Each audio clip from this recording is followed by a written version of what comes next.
Alright guys, welcome back. So today we're doing another video on the Subaru my daughter has, and we're going to be doing rear pads and rotors today. So it's a same as the front for the caliper back or mounting bolts. They're 14s.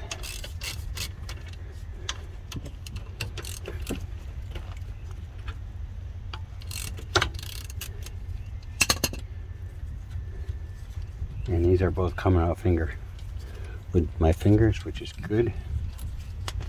Now these brakes here back here are only a couple years old too, maybe a year and a half. And she really only needs the front ones, but since she brought the back ones, I'm gonna do them for her too. So get your caliper off. Now the back is a single piston caliper. And I can't find my single piston caliper for that, but I can make do with a double piston for now.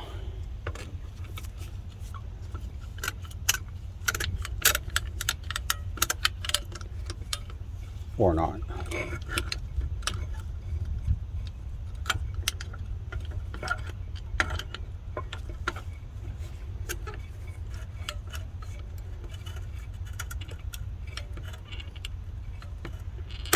Yeah, the single worked okay.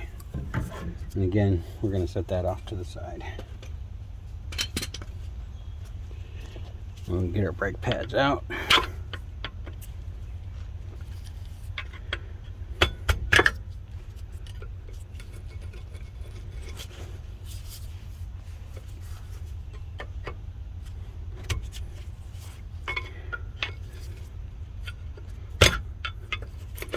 These pads are still really brand new.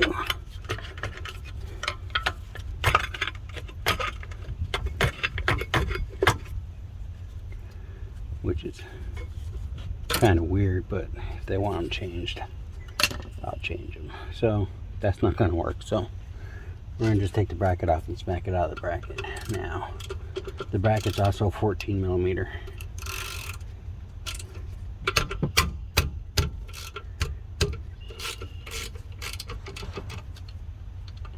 And you got two of those.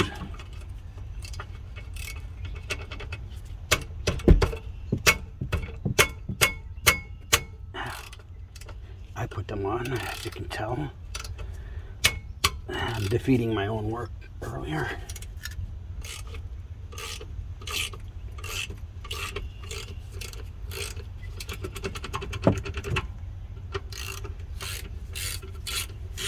So now you got those loosened up. I have to get the bracket off.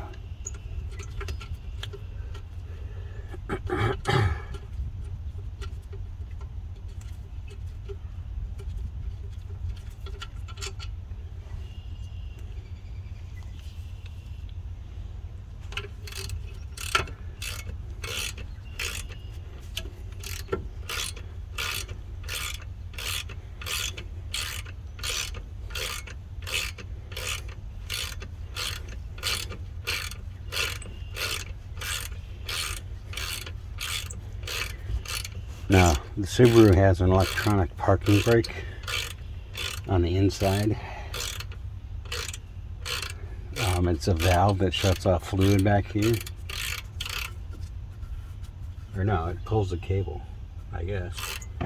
Because this is a top hat rotor, which means there's a set of drum brakes in the back, inside here, for parking brakes.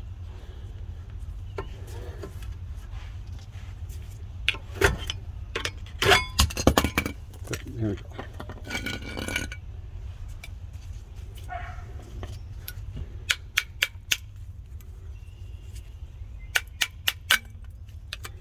Let's give it a quick tap to get them out. See how nice those are. They're still almost brand new.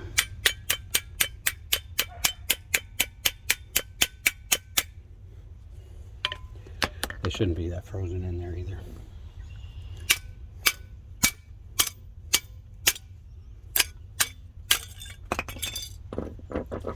Okay. And the slide pins are working okay.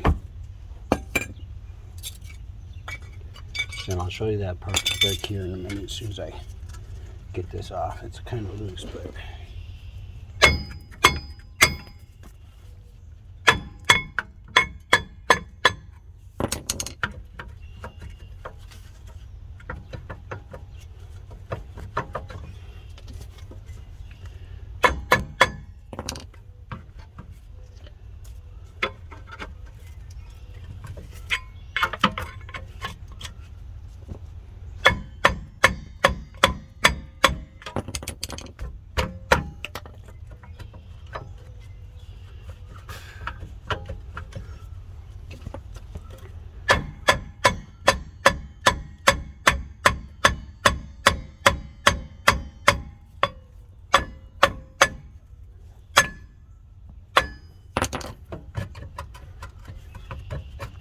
there we go.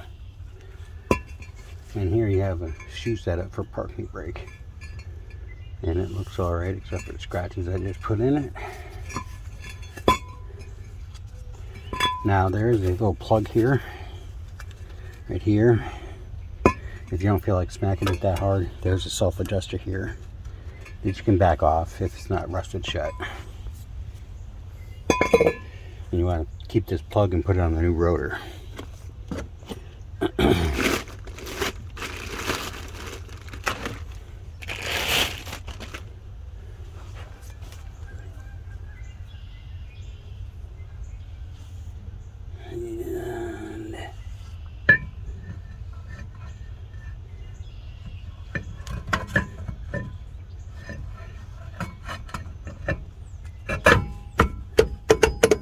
There, slide right on. And re-put your plug in. And now comes the fun part.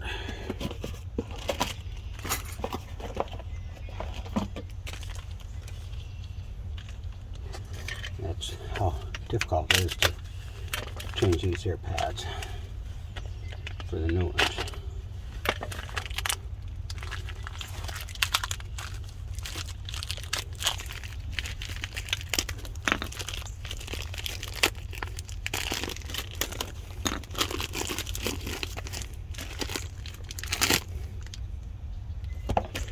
Okay, I'm going to try maybe to put these in before I put it on. Actually, they're going in better than the front ones did last week.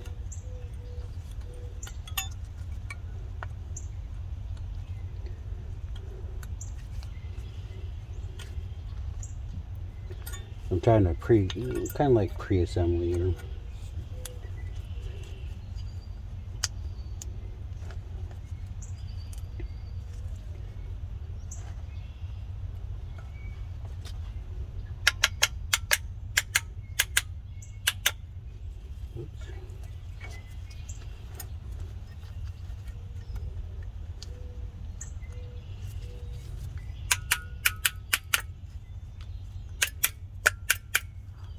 There we go.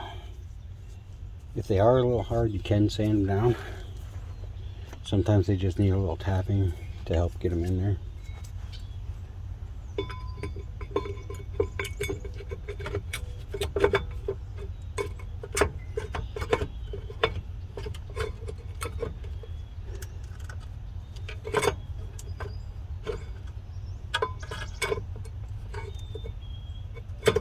Alright, come on, you came out of there now.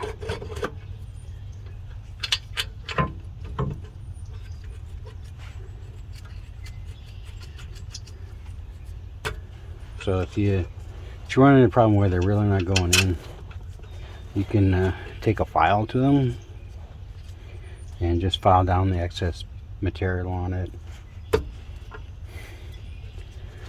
so that they fit a little better.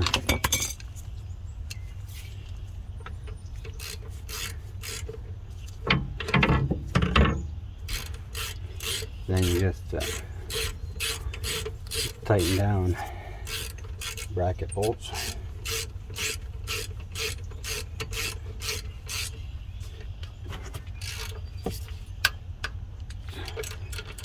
With a little oomph going on there.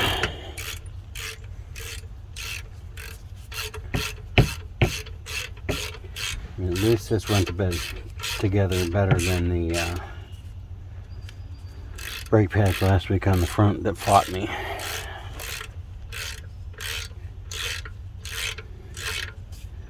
Yeah, I should have been done with that front brake job in like 15 minutes tops. Not. I spent about 10 minutes off camera trying to figure out how that thing went together. And then you just slide your caliper back over.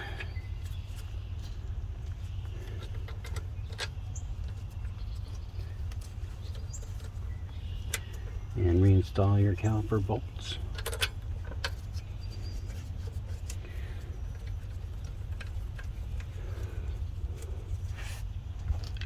And since the back is nice, it's all 14 millimeter.